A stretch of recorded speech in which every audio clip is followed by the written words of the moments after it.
Assalamualaikum warahmatullahi wabarakatuh.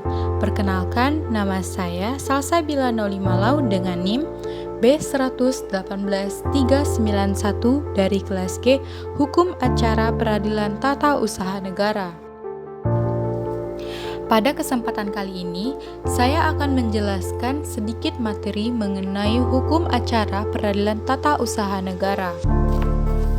Dibentuknya Undang-Undang Nomor 51 Tahun 2009, Jungto Undang-Undang Nomor 9 Tahun 2004, Jungto Undang-Undang Nomor 5 Tahun 1986 tentang Peradilan Tata Usaha Negara atau dapat disebut Peradilan Administrasi Negara sebagaimana diatur dalam pasal 144 adalah untuk mewujudkan negara hukum. Konsep Rechtsstaat mengutamakan prinsip Wetmatigheid yang kemudian menjadi Rechtmatigheid, sedangkan the rule of law mengutamakan prinsip equality before the law.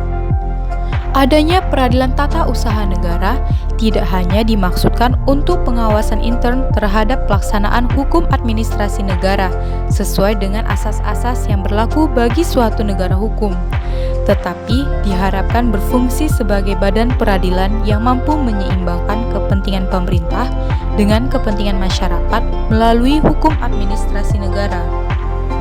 Hukum acara peradilan tata usaha negara adalah hukum yang mengatur tentang cara-cara menyelesaikan sengketa di pengadilan tata usaha negara, serta mengatur hak dan kewajiban pihak-pihak yang terkait dengan proses sengketa tersebut.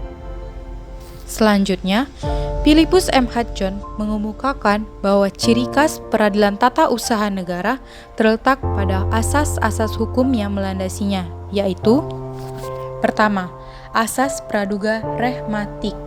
Asas ini mengandung makna bahwa setiap tindakan penguasa harus selalu dianggap rehmatik sampai ada pembatalannya. Yang kedua, asas pembuktian bebas. Dalam asas ini, hakim yang menetapkan beban pembuktian, dan ini berbeda dengan ketentuan pasal 1865 BW. Yang ketiga, asas keaktifan hakim. Keaktifan hakim dimaksudkan untuk mengimbangi kedudukan para pihak karena tergugat adalah badan atau pejabat tata usaha negara, sedangkan penggugat adalah orang atau badan hukum perdata. Yang keempat, asas putusan pengadilan mempunyai kekuatan mengikat atau erga omnes. Dalam hal ini, sengketa tata usaha negara merupakan sengketa hukum publik, sehingga putusan pengadilan berlaku bagi siapa saja, tidak hanya bagi pihak yang bersengketa. Kehadiran peradilan tata usaha negara tidak hanya melindungi hak individu, tetapi juga melindungi hak masyarakat. Pasal-pasal yang langsung menyangkut perlindungan hak-hak masyarakat adalah pasal 49, pasal 55, dan pasal 67 Undang-Undang Nomor 51 Tahun 2009, Jungto Undang-Undang Nomor 9 Tahun 2004. Selanjutnya, peraturan perundang-undangan terkait peradilan tata usaha negara yang terdiri dari: pertama, Undang-Undang Peradilan Tata Usaha Negara. Yang kedua, Undang-Undang Mahkamah Agung. Yang ketiga, Undang-Undang Nomor 48 Tahun 2009 tentang Kekuasaan Kehakiman. Yang keempat, Undang-Undang Nomor 30 Tahun 2014 tentang Administrasi Pemerintahan. Yang kelima, peraturan terkait materi gugatan yang biasa diajukan di petun, seperti: pertama, sengketa pertanahan. Yang kedua, sengketa kepegawaian. Yang ketiga, peraturan-peraturan Mahkamah Agung terkait prosedur acara khusus di Pengadilan Tata Usaha Negara. Adapun contoh kasus yang dapat saya sampaikan, yaitu kasus mengenai reklamasi suatu pulau yang penggarapannya menyebabkan masalah lingkungan.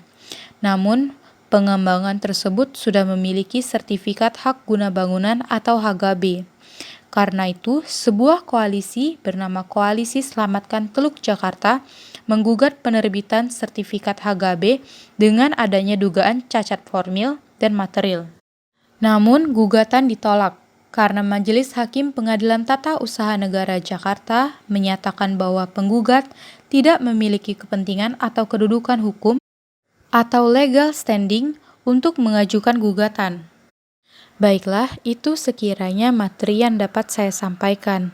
Lebih dan kurangnya saya mohon maaf, dan terima kasih atas perhatiannya. Akhir kata, wassalamualaikum warahmatullahi wabarakatuh.